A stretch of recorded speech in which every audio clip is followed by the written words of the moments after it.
Boa tarde, estudantes. Vamos lá ler um textinho sobre a nossa população brasileira. Já expliquei por diversas vezes que o nosso país é de três culturas ou miscigenações ou etnias, né? A caucasoide, a europeia, provinda lá da Europa Ocidental, que são os portugueses, né? Que chegaram aqui e aportaram principalmente no ano de 1500, e antes também teve outros europeus que passaram por aqui, principalmente os espanhóis que passaram ao norte do nosso país aí no início do século XV, tá? Depois vieram os negroides, né? Continente africano, vieram para mão de obra escrava, né? Trazidos para trabalhar nas áreas agrícolas do país, né? Principalmente, inicialmente no litoral, com o cultivo da cana-de-açúcar. Né? Então, eu vou procurar, tem o capítulo que fala sobre a população brasileira, é o capítulo 3, né? Ele é muito bom, explica sobre a miscigenação, vou abrir aqui ele.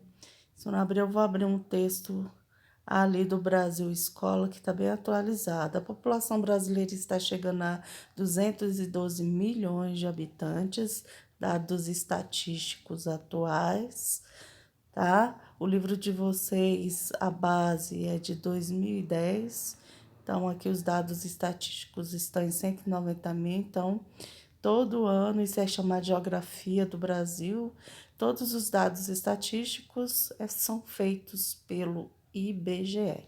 Então, vamos falar sobre a formação. Isso aqui no livro de vocês vai estar, deixa eu ver, na página 51. Então, ó, historicamente, a formação da população brasileira congregou diferentes grupos, né?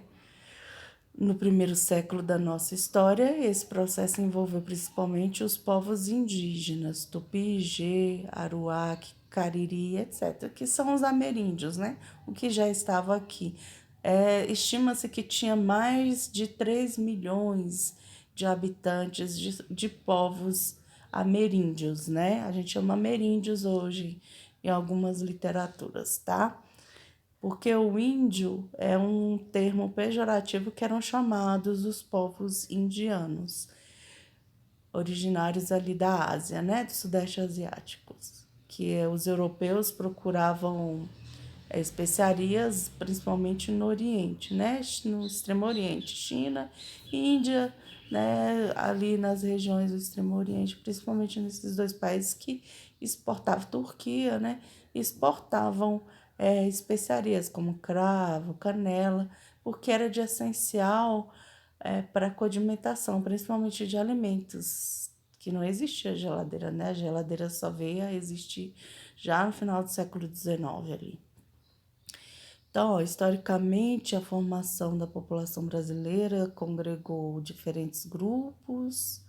Aí eu já li aqui essa parte sobre os indígenas, tenho aqui no Distrito Federal, em regiões, os povos eram Gs também, tá? E os Goiáses, que de origem G, né?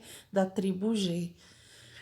Vocês veem uma estátua bem grande lá em Goiânia, fazendo homenagem aos povos indígenas, né? Da nossa região. Por isso que chama Goiás, que os povos indígenas aqui eram chamados Goiás, que originalmente habitavam as terras brasileiras, os portugueses que vieram se apropriar das riquezas existentes nas terras indígenas e os povos africanos, Nangô, Jeje, Haussá, Benguela, Moçambique e etc. Tá? Ou seja, foram povos, a maioria desses povos que vieram do continente africano vinham principalmente hoje nós chamamos de Nova Guiné, Guiné, Angola e Moçambique, trazidos que eram um dos maiores redutos de concentração de feitorias da época dos portugueses, tá? Trazidos para trabalhar como mão de obra escrava nas atividades econômicas coloniais, né? Na realidade, encontra entre os povos indígenas, os europeus, a princípio basicamente portugueses e os africanos não ocorreu de forma harmoniosa. A interferência da sociedade europeia na cultura indígena dizimou grupos inteiros que haviam se constituído milhares de anos antes. O contato com os povos trazidos à força da África também foi marcada pela violência.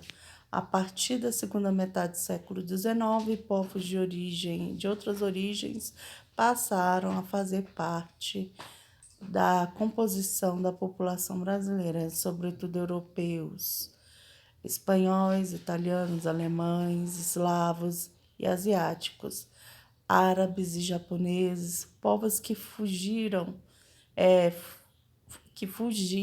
de guerras e da pobreza que assolavam seus países de origem, apontaram no Brasil em busca de melhores condições. Tá, esse texto aqui vai falar sobre como foi a ocupação do território do sul, do sudeste e o sul, que são as regiões hoje que nós chamamos, tá? Principalmente a região sul do país, que, que até então não era totalmente povoada. Isso veio com a ideia de interiorização do país. Então, no século XIX, as pessoas iam para cá para o cultivo de cana-de-açúcar, para o cultivo do café, principalmente. E aqui ficaram, esses povos vieram como imigrantes trabalhadores, principalmente os italianos. Ah, por que eles vieram? Porque a agricultura ficou em segundo plano. Nesses países, o processo de industrialização, o processo de formação de impérios para estados nacionais, ou seja, Portugal e Espanha no século XVI se formaram como estados nacionais, mas muitos países que eram feudais continuaram assim até o final do século XIX, quando houve a formação de grandes impérios e a expulsão dos turcos otomanos dos seus territórios, como, por exemplo, os impérios germânicos, que hoje a gente chama Alemanha, Áustria, Romênia, né, Polônia. Então, esses impérios, os impérios balcânicos, né, dos Balcãs, né, que é a Rússia ali e seus países da Europa Oriental, a Itália também, que tinha uma formação em separação porque veio de um império, esse império ficou separado, segmentado depois da queda do Império Romano do Oriente, né? Então, todos esses impérios começaram a se formar como estados nacionais também e colocar a centralização do poder na mão de um imperador, tá? Então, muitos optaram pela república, outros optaram pela monarquia parlamentarista, né? A maioria desses países. Então, essas pessoas fugiam dessas guerras, da fome, né?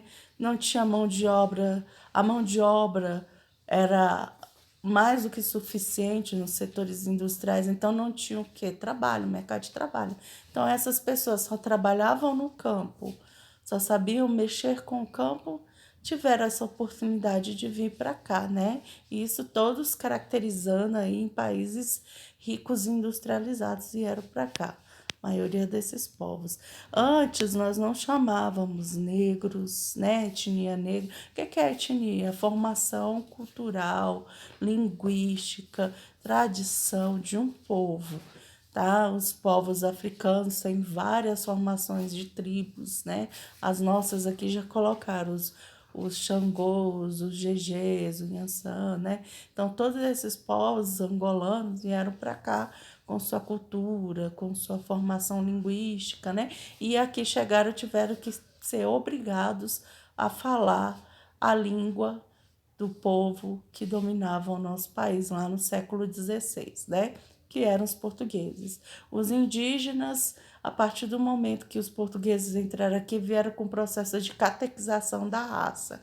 Tentaram escravizar, mas como um índio, né, um ameríndio, conhecia o território, ele conseguia escapar. Muitas vezes eles se negavam a trabalhar com o trabalho braçal, e aí eles às vezes até cometiam suicídio, porque não aceitavam essa situação, tá? É, então, é a formação do nosso povo brasileiro. Primeiro vem com a formação portuguesa, africana, ali vindo de Moçambique, Angola, né? Nova Guiné, que é a Guiné, né? Então, são esses povos que vieram para cá, tá? Do mesmo modo que tinha tribos indígenas aqui, tinham tribos indígenas, né? A dos povos que os portugueses dominaram no continente africano eram povos subsaarianos, né? Abaixo do deserto do Saara. A maioria eram tribos nômades, né? Ou às vezes sedentárias que viviam até no processo neolítico, né? Aquele processo de caça e pesca e agricultura, na maioria, né? Então foram dominados com facilidade por outras tribos, porque a questão da raça só veio a ser utilizada no determinismo de Portugal em falar que a raça era inferior. E isso foi colocado também em teorias no período imperialista mundial, que foi no século XIX, para dizer que as raças inferiores eram aquelas que moravam abaixo do trópico. Isso aí, abaixo do trópico não, nas linhas dos trópicos, entre os trópicos e a linha do Equador, para justificar a, a, a escravização de povos negroides e ameríndios, tá? E de outros países que não só foram escravizados, só foram os africanos. Os africanos estão em evidência porque é a história do nosso país. Mas se você for em outras regiões no mundo, no Sudeste Asiático, o povo asiático, principalmente aqueles que estão ali na linha em que o português dominou, que é a linha equatorial, também foram escravizados, né? E depois foram recolonizados, diferente. A gente não foi recolonizado porque o Império Brasileiro ficou aqui por séculos e séculos, né? O Império Português, né? Então veio Dom Pedro I e Dom Pedro II, mas em regiões africanas, asiáticas, eles foram recolonizados, tinham sido explorados por portugueses, né, principalmente, e depois foram colonizados por ingleses, principalmente alemães. Isso vocês vão estudar em vários filmezinhos, por exemplo, o Indiana Jones, que fala no primeiro momento lá na Índia, os povos ingleses e alemães que tentaram dominar a Índia, né, a cultura indiana. Depois vem a Arca da Aliança, né, que os alemães procuram a Arca da Aliança. Isso tudo é o período imperialista, em que as potências industrializadas dominaram países que foram colonizados e foram recolonizados novamente por essas potências. Quais eram as potências? Veio da Segunda Revolução Industrial, a Alemanha, França, porque a Inglaterra era uma potência mundial, industrialização. Depois esses países, principalmente da Europa Ocidental e os Estados Unidos, vieram com também essa revolução. Mas por que o Brasil não entrou nessa revolução industrial? Primeiramente, porque não era do interesse dos portugueses essa industrialização, porque eles recebiam todo o material e compravam todas as manufaturas através da Inglaterra. A Inglaterra teve grande influência na formação financeira do nosso país, tá? E na formação sociopolítica e econômica do nosso país. Só não teve formação cultural porque a gente não deixou se dominar, porque existia um imperador no país, mas teve muita influência inglesa. Tanto que tem uma frase bem característica da época: chique era vestir roupas inglesas e falar francês, porque a Revolução Industrial veio da Inglaterra, mas a Revolução Iluminista ideológica veio dos iluministas lá da Revolução Francesa, tá? Então, os movimentos migratórios, a gente já conversou sobre isso, né? Já falei sobre o termo emigrar e imigrar, mas eu vou ler aqui novamente, ó. Os movimentos migratórios foram fundamentais para a composição étnica e cultural do nosso país. Movimentos migratórios ou migrações são deslocamentos da população, que a população realiza de um lugar para o outro e levam uma mudança do local de residência. Existem dois tipos de movimentos migratórios: o movimento de saída do local de origem para fixação em outra localidade ou outro país.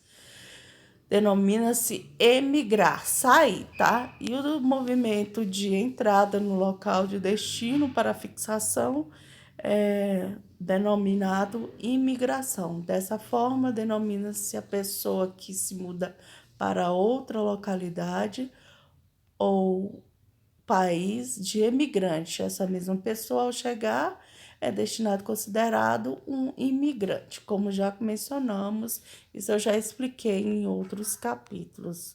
Deixa eu ver se fala. Os primeiros movimentos migratórios já sabem, né? Acontece por isso. E a migração definitiva vem também em relação a movimentos de transhumância. O que são esses movimentos? São movimentos pendulares de um lado para o outro. Existe a transhumância nômade, que é aquela que a pessoa não afixa a residência, e existe aquele por questões ambientais, questões religiosas, né? No caso do Brasil, foi por questões socioeconômicas, né?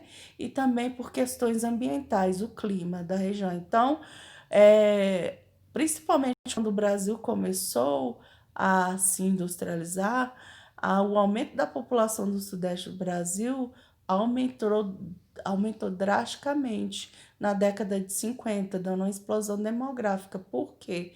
Porque as pessoas saíam principalmente do Nordeste, que não havia emprego, né? O clima severo, né? Que vocês sabem que é um clima árido, né? Quase semiárido, né? Que é subdividido principalmente ali no sertão por um clima muito seco, é difícil até de agricultura, né? Tanto que até hoje tem esse probleminha e fizeram a transposição do Rio São Francisco aí para poder melhorar essa situação da falta de água por séculos e séculos. A pior seca nós tivemos aí no final do século XIX para o início do século XX, e aí favoreceu os movimentos migratórios pendulares para cá. Então, nós temos vários movimentos migratórios: a transhumância, os movimentos pendulares, que vai de um lado para o outro, ou seja, você sai da sua casa, vai para o trabalho, depois volta. Então, são movimentos pendulares, né? Que você tem a residência própria, mas sai de um lado para o outro porque necessita. O nosso aumento da população, principalmente do Sudeste, no leste do país, né, começou ali com a industrialização da região Sudeste. Na década de 50, que a gente conversou bem, na década de 40 começou a introdução das indústrias de base no país, com o governo de Getúlio Vargas, grande presidente que ajudou na formação das nossas maiores indústrias nacionais, que hoje detém um dos maiores capitais mundiais, uma delas é a Petrobras, e depois veio com JK, outro grande presidente, tá? Que trouxe o quê? A revolução das indústrias automobilísticas do país. É por isso que o brasileiro ama tanto carro, tá? Por causa dessa vinda das indústrias automobilísticas do país. Sabe-se que a Fiat era nossa, né? E a partir da década de 80, o descendente da Fiat estava aqui no Brasil, nasceu aqui no Brasil, então a indústria Parmalat junto com a Fiat seria nossa, mas de uma forma ou de outra, acho que a máfia italiana e esse dono dessa empresa fez o suicídio, né?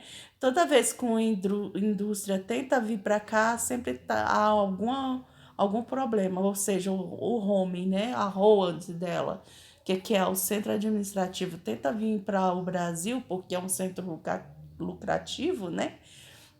De toda essa região aqui da América do Sul, do Hemisfério Sul, dá mais lucro para a administração, a holding deles. Então, toda vez que essa indústria tenta se afixar aqui no Brasil, há sempre uma especulação do país de origem, né? Então, são indústrias importantíssimas para a gente e para o país de origem, né? A Fiat foi uma delas, né? A Caoa.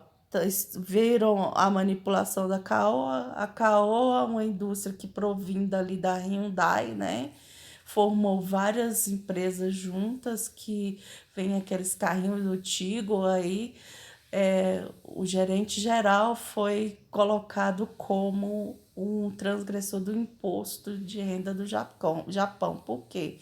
Porque o Japão, a maioria dessas indústrias inferiores, que eles chamavam abaixo da Toyota, da Honda, provieram dessas empresas e hoje estão virando gigantes, principalmente nas indústrias automobilísticas e de telecomunicações. Então, se pensar em tirá-las de lá do centro administrativo deles, né, as holdings deles, se tentarem tirar dali, sempre há uma especulação. No caso do empresário que é gerente de produção e de administrativo da Caoa, que estava lá no Oriente Médio, é brasileiro, perseguiram ele, está escondido, né? Para não poder ser preso, né? Por quê? Porque a ideia era transferir a Caoa para cá, tanto que tem a gerência aqui no Brasil, né? E o Tigor é feito aqui e outros carros da Caoa no Brasil, né? É, movimentos migratórios, então essa aula de hoje eu não vou me prolongar muito, né? Lembrando que o nosso país ainda está num bônus transitório, né? Na nossa pirâmide etária ainda nós temos a população ativa em larga escala, mas um aumento da população inativa, principalmente de idosos, ó, em 2010 aumentou. Olha a diferença aqui, ó, do ano de 1980, a quantidade de idosos que existiam, a base, o topo da pirâmide era bem pequeno. Olha a diferença. Em 2010 aumentou o número de idosos, ó, essa parte rosa, e a parte da população ativa, porque houve muitos nascimentos na década de 50, né? Então, a base da população ativa ainda está aí viva. O pessoal que nasceu em 50, hoje está com seus 60 anos. Ainda é uma população ativa, né? E na década de 70 também, 60, o aumento da população, o que ocasionou um bônus para o nosso país. O bônus demográfico é aquele que a população ainda está concentrada na arrecadação de impostos em grande quantidade, porque a população ativa, a PEA, né, é maior ou igual à população inativa. E o número de nascimentos não decaiu para que desfavoreça a diminuição da população ativa, tá? Isso aqui é a pirâmide etária, é só ler, ó. Na base, aí vem a data, aqui no meio vem a idade das pessoas, aqui do lado sempre vem a legenda, ó. Em verde, a população adulta, a rosinha escuro, né, que é o roxo, é o idoso e o jovem é a amarela, né? O jovem tá colocando aqui é que é a população até os 15 anos, tá? Então é isso. Estudar mais, ler mais, e aí para que vocês possam fazer um vestibular, um concurso que lhe interesse, que o ano que vem é o tempo dos concursos para vocês. Aproveitem aí, leiam mais, já enviei vários textos e o que puder tirar dúvida, eu tiro com vocês, tá? Tenham uma boa tarde, espero que gostem da aula e bons estudos.